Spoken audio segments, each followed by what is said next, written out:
Hello friends, welcome back to my channel. My name is Ankur Mehta. दोस्तों, जब से रामायण का टीजर आया है और जब से फर्स्ट लुक आया है धुरंधर का, मार्केट में बहुत सी खबरें चल रही हैं, उल्टी सीधी खबरें भी आ रही हैं। तो उन खबरों की पड़ताल करते हैं, क्या वो सच है, क्या वो झूठ है। और एक दो चीजें तो ऐसी है ना जो दिमाग घुमा दिया, मतलब मार्केट के अंदर कुछ आ जाए सही, पब्लिक पूरा पढ़ती नहीं है और उसके ऊपर से पूरी पूरी हेडलाइन छप जाती है। वही है ना, थंबनेल को देखकर आप आ जाते हो। अब ये सिर्फ यूट्यूबर्स के साथ नहीं है, आजकल तो बड़े बड़े मीडिया पोर्टल्स, न्यूज चैनल भी बड़ा बड़ा ऊपर लिख देते हैं हेडलाइंस में, और अंदर उन्होंने चाहे कुछ और लिखा हो, पब्लिक उसी को भाई साहब पढ़ कर ना अपनी परसेप्शन बना लेती है, अपने दिमाग के अंदर एक पिक्चर क्रिएट कर लेती है।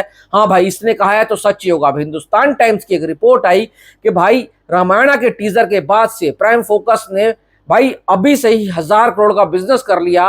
रामायण का बजट है 1600 करोड़ रुपए, पहले पार्ट का है 900, सेकंड पार्ट का है 700, 900, 700, 1600 करोड़ का बजट है। 1000 करोड़ तो इसने कमा लिया। अब तो ये फिल्म पूरी तरीके से सेफ है, मतलब कि चांदी चांदी हो गई। देखो, वो जब कलेक्शन करेगी बॉक्स ऑफिस के ऊपर, थिएटर पे जो नंबर आएगा ना वो आएगा। पहले इस खबर की पड़ताल करते हैं। अब आपको एक बात बताता हूं, इसको प्रोड्यूस कौन कर रहा है? प्राइम फोकस, जो कि नमित मल्होत्रा की कंपनी है, जो DNEG के साथ जिसका कोलैबोरेशन है। अब ये जो है ना BSE के अंदर लिस्टेड है प्राइम फोकस। BSE क्या है? Bombay stock exchange. अगर कोई थोड़ी बहुत भी ट्रेडिंग करता है ना तो उसको इसके बारे में नॉलेज होगी। अब 25 जून से 1 जुलाई का वक्त देखते हैं। 25 जून से 1 जुलाई प्राइम फोकस का शेयर कितना प्राइस था? 113 रुपए, और उसने कितने का जंप लिया? 149% तक, 149 तक चला गया, मतलब 113 से 149 चला गया। 30% का जंप लिया। किस डेट से किस डेट के बीच में? 25 जून से 1 जुलाई के बीच में। तो इससे क्या हुआ? पब्लिक अपने आप में ही मनगढ़ंत कहानियां बनाने लग गई। अब जब 3 जुलाई आता है, जिस दिन रामायण का टीजर आया, उस दिन प्राइम फोकस का शेयर जो है ना 149 से 176 रुपीस के ऊपर चला गया, अपने पीक के ऊपर चला गया, मतलब एकदम हाईएस्ट पे चला गया। और उसी के साथ उसकी कंपनी की वैल्यू हो गई 4638 से 5641 तक, मतलब कि पूरा 1003 करोड़ रुपए की उस कंपनी की वैल्यू बढ़ गई, सिर्फ और सिर्फ एक से, मतलब 25 जून से और 3 जुलाई के बीच में। तो भाई वो क्या है? वो कंपनी की वैल्यू बढ़ी है, कोई फिल्म ने बिजनेस थोड़ी किया है। जब फिल्म बॉक्स ऑफिस के ऊपर आएगी और वो 1000 करोड़ कमाती है, तो ये वाला 1000 करोड़ रुपए थोड़ी रामायण के भाई साहब बॉक्स ऑफिस के अंदर ऐड किया जाएगा। तो भाई पब्लिक जो है ना उसको अभी से इस तरीके से ले रही है कि रामायण ने 1000 करोड़ रुपए कमा लिए। रामायण ने नहीं कमाए हैं, रामायण की कंपनी ने कमाए हैं, वो भी रामायण से नहीं कमाए हैं, उनका शेयर भागा है। अब पब्लिक उसमें इन्वेस्ट कर रही है, उनके विजन के अंदर इन्वेस्ट कर रही है, तो वो जो उसके शेयर होल्डर्स होंगे उनको पैसा मिलेगा ना, वो भी तब मिलेगा जब जिसने 113 में खरीदा होगा और 176 तक वेट किया होगा, उसके बाद बेचा होगा। जैसे मेरे पास अगर मान लो प्राइम फोकस का शेयर है, आपके पास अगर शेयर है, तो आप कमा रहे हो, तो रणबीर कपूर की फिल्म रामायण थोड़ी कमा रही है। तो ये छोटी सी बात है, अगर आप इसको समझ पाओ तो अच्छी बात है। अब दूसरी खबर के ऊपर आते हैं। जब से धुरंधर का टीजर आया है ना, मार्केट में एक खबर बहुत तेजी से चल रही है कि धुरंधर पेल देगा राजा साहब को। अब तो राजा साहब फ्लॉप है, ये है वो है। देखो, मैं मानता हूं टीजर का कट बहुत सॉलिड है। मैं अगर अपने पसंद की बात करूं ना, मेरे को ना देखो, एनिमल के बाद, टीजर के बाद अगर कोई टीजर बहुत ज्यादा पसंद आए ना, वो धुरंधर आए। और मैं पूरी तरह से कॉन्फिडेंट हूं ये हिंदी बेल्ट से 500 करोड़ वाली फिल्म बन सकती है अगर फिल्म का पूरा कंटेंट इसके टीजर जैसा हुआ। पर ये बोल देना कि इसके आने से राजा साहब फ्लॉप हो जाएगी, तो ये सपना तुम कतई मत देखना। प्रभास को तुम जानते नहीं हो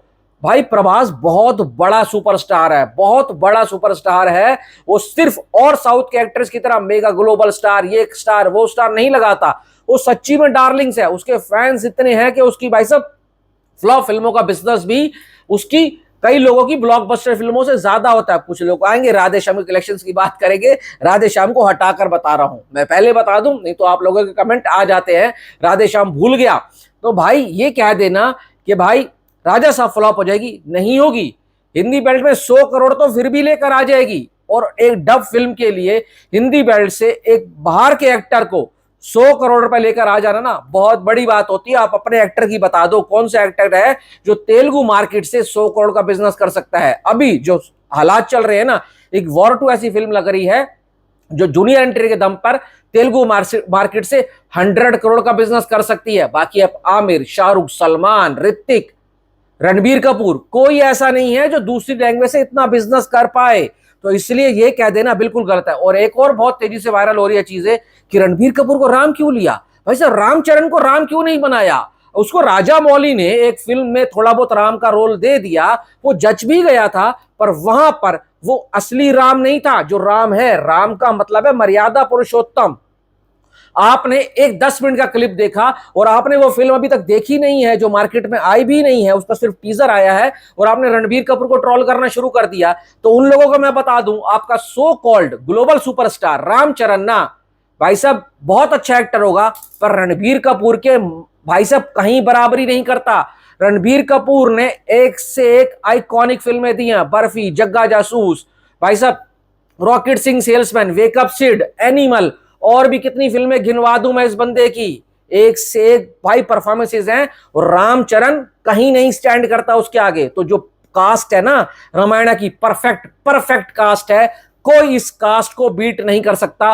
और मेरे हिसाब से रणबीर कपूर के अलावा अगर कोई राम बनने लायक था ना बॉलीवुड से, तो ऋतिक रोशन, और अगर साउथ से कोई था जिसका चेहरा थोड़ा सा अच्छा लगता है, धार्मिक है, तो वो है महेश बाबू। नहीं तो तीसरा कोई एक्टर है नहीं जो कि राम के किरदार को अच्छे से निभा पाए। मैं सिर्फ फेशियल अपीयरेंस की बात कर रहा हूं, एक्टिंग में तो बहुत से लोग हैं जो कर सकते हैं, पर अभी जो रणबीर कपूर है ना, वो परफेक्ट चॉइस है, परफेक्ट चॉइस। इनके अलावा कोई मुझे नहीं दिखता। आपकी क्या राय है बताना। Thanks for watching.